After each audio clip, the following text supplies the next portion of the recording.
Hey everyone, and welcome back. It is Friday, or should I say Friday? I hope you guys are excited because we have something special planned for you all. We have an extra fun scavenger hunt for you, waiting for you. So get excited. But before we jump into what our scavenger hunt's gonna be, I've got, I think, my favorite riddle yet. Oh yeah, it's a good one. I'm very excited to share it with you. So, Kate's mom has 3 kids. Snack, Crackle, and you decide. As always, at the end of our video, we'll jump back in, see what our riddle is. See if we can figure out the answer together. So, think on it, mull it over, and like I said, we'll visit it at the end of the video. For now, let's jump in to our scavenger hunt. Today, our scavenger hunt is a gratitude scavenger hunt. Guys, I am so excited because when things get crazy and really kind of hectic, it's important to take a step back, look around us, and really look at what we're grateful for, what we are thankful to have in our lives. And this is what today's challenge is all about. It's going to be things like, what makes you feel happy? What's your favorite color? Where do you feel safe? What's something new you want to try? It's stuff like that. So it's not anything you can find in your house or find out on the street on a walk. No, it's something that you have to take a step back and reflect on. And then obviously jot it on down what it is. That way, maybe when things get rough, you can look at your little gratitude scavenger hunt and be like, everything's okay. I will be okay. And no matter what, I'm grateful and I can do this. I really hope you guys enjoyed today's hunt. Let's take a look at exactly what it looks like. All right, guys, here is our scavenger hunt. I hope you are as excited as I am because today is taking a note out of our positive action and practicing gratitude. Yes, we are reflecting on things that bring us joy, that we are thankful for, and that make us us. So I hope you enjoy it and I hope you take full advantage of this hunt. So that's it. That is our scavenger hunt for today, guys. I really hope that it is resonating with you or sticking with you because it's really important now more than ever, like I said, that we take a step back and we say, you know, there might be a lot of crazy things going on, but I'm here and I'm thankful to be here. I hope that this scavenger hunt hopefully brings a little bit of joy to your weekends. Now, let's scoot on over to doing our positive action or positive tip of the day. Today, our positive action or positive tip is super relevant to what is happening in our world right now. You guys probably know what I'm talking about. I'm talking about COVID-19. Now, with everything that's happening, we need to make sure that we are putting our health and safety first. That means making sure we're washing our hands, wearing masks, and socially distancing still. Now, for those of you who are like, I wash my hands. All right, but are you washing them for the whole song of ABCs? Because you should be washing your hands for at least 20 seconds with soap. Now, I know a lot of things are in short supply right now and everybody's like, I don't have this, I don't have that. It's okay. As long as you guys are taking care of your well-being, washing your hands, doing your best. You don't need to have all the Lysol spray in the world. You just need to be conscious or aware of what you're doing. So not touching our eyes, not touching our mouth or nose, and maybe just not touching our face at all if we can help it. Now, if you have gloves, make sure you take those gloves off because sometimes when we go around and touch everything with the gloves, then we go to touch our face or we go to touch someone or something, we can spread those germs that way. So we need to be really aware of how we are interacting with the world around us because it is our job to keep not only ourselves safe, but everyone around us. So now that we've talked about our positive action and positive tip, let's continue staying healthy and safe and scoot right on over to reading our book, Super Fudge. Do you guys know what time it is? It's time to read our book, Super Fudge. Now, if you guys have been following along, you know exactly what I'm talking about when I say that Fudge has made a new friend whose name is Daniel, and he's a funny little dude, just like Fudge, so I think they'll get along great. I'm excited to resume or start reading again and see what happens with their friendship. So let's jump right back in. On the same day that Daniel was eating his tuna fish sandwich without onions, peas, lima beans, or crust, Tootsie learns how to crawl. 1 minute, she was just rocking back and forth on all fours. The next minute, she was moving across the floor. Mom ran to get Dad, and he raced upstairs for the camera. The rest of the day, we took home movies. Tootsie was the star. Only Daniel was unimpressed.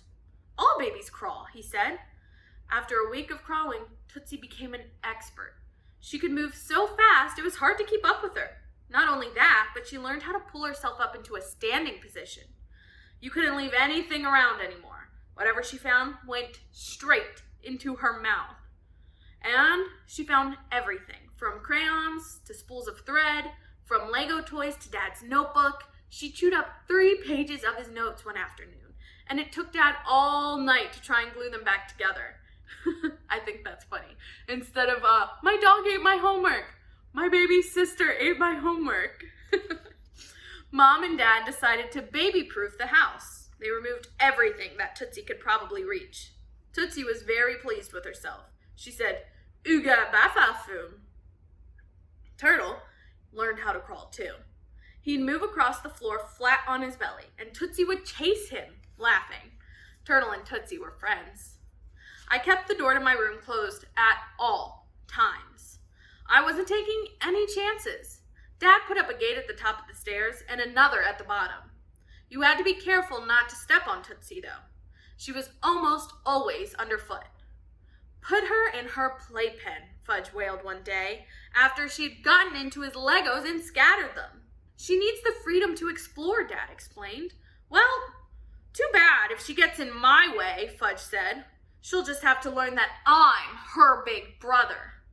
And clunk, he stepped on her arm and Tootsie screamed. Oh no.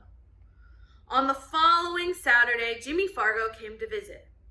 "Wow, I can't believe how much the baby's grown," he said when he saw Tootsie racing across the living room floor. "When you moved, she was about the same size as my cat. Now she's like a regular-sized baby." "Putta, putta," Tootsie said, pulling herself on her legs. What is she saying?" Jimmy asked. "Nothing, just baby talk," I told him. Jimmy was even more impressed with Uncle Feather than with Tootsie. "Wow, that's some bird," Jimmy said. "He speaks French." "Say bonjour," I told Jimmy. "Bonjour, birdie," Jimmy said. "Bonjour, stupid," Uncle Feather answered. I laughed. Jimmy didn't. "Hey, turkey brain, my name's Jimmy. Can you say that?" "Jimmy." "Say that. Say that." "No, Dumbo, it's Jimmy. Dumbo Jimmy, Jumbo Jimmy." "No, it's just plain Jimmy. Plain Jimmy, plain Jimmy." "I give up, you turkey brain. Turkey, turkey, Jimmy turkey." "Stop it," Jimmy shouted. "Stop it. Stop it." I quit. Quit, quit, quit. Jimmy finally laughed. "Whew, some bird." Alex came over to meet Jimmy. He said, "So you're the great Jimmy Fargo." "Who said I was great?" Jimmy asked. "Well, the way Peter talks about you." "Yeah, well, the way he's always talking about you, I figured you must be the great Alex Santa."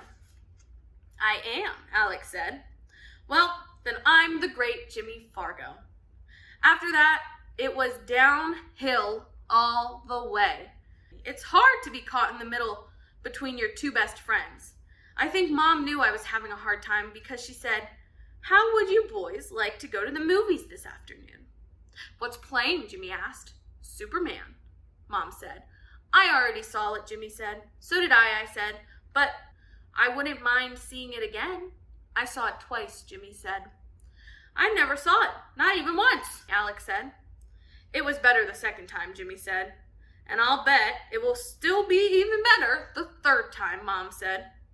"Okay, I'll go," Jimmy said as he bent down to tie his shoelaces. Mom said, "Wonderful! And 3 of you can take Fudge and Daniel." After a quick conference with Alex and Jimmy, We decided something. I don't care if Fudge comes along with us, as long as I don't have to sit next to him, Jimmy said. Same for me, Alex said. And I won't sit next to the other one either. The other one's a nerd. Same for me, Jimmy said. I went back to Mom. Okay, we'll take them, but we won't sit next to them. That's reasonable, Mom said. It's a deal, I told Alex and Jimmy. We walked into town. We were too early to buy tickets, so we showed Jimmy his father's painting in the window of the gallery. I dressed up as Anita's anger for Halloween. My costume was outstanding, if I don't say so myself. You don't think you're too great, do you? Jimmy said. I'm just telling the truth, Alex said. I can't believe this guy, Jimmy whispered to me. He's not usually like this, I whispered back. I never should have gotten the two of them together, I thought. They really couldn't stand each other, and they were making me miserable. Hey, let's go introduce Jimmy to Beverly, I said, trying to sound cheerful. Beverly greeted us. Well, if it isn't Alex and Peter, and Fudge. And I'm Daniel Manham, Daniel said. I'm 6 and I live at 432 Vine. Glad to meet you, Daniel, Beverly said. And this is Jimmy Fargo, I told Beverly. You know, Fargo. Oh, Frank's son? Beverly asked. That's right. I just love your father's painting, Beverly said. They're so original. He's working on a new one, Jimmy said. It's called Salamis on Parade. Sounds fascinating, Beverly responded. My father really likes salami, Jimmy said. Salami and onion sandwiches are his favorite. I don't eat anything with onions, Daniel said. We know, I said. Salami and onions, Jimmy said. My father could just live off of salami and onions. Beverly laughed. I bet he doesn't do much kissing. That's right, Jimmy said. My mother's the one who likes kissing. That's why she moved to Vermont. Well, Beverly said, I'd certainly like to meet your father someday. Maybe I can arrange that, I said, thinking that Beverly and Mr. Fargo might really like each other.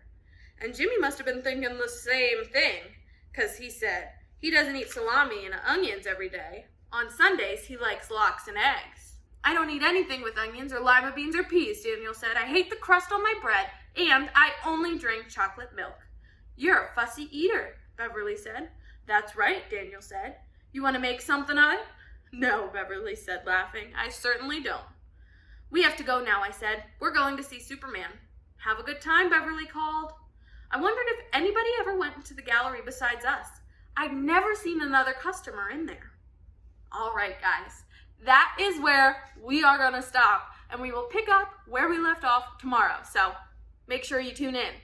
Now, before I say my official goodbyes, we got to talk about our riddle. So, our riddle, if you guys remember, was my favorite one yet. It was, Kate's mom has 3 kids. Snapple, Crackle, and, did you figure it out? I thought this one was fun because everybody's brain goes to Snap, Crackle, Pop, Rice Krispies, right? So you want to say pop. But no, 3 kids. Snap, Crackle, Kate. Come on! I thought that one was a real fun one, a really kind of sneaky one that tries to throw you off. I hope you enjoyed it, and I hope to see you here next week. Enjoy your weekend, guys, and thank you so much for joining me this week. Bye!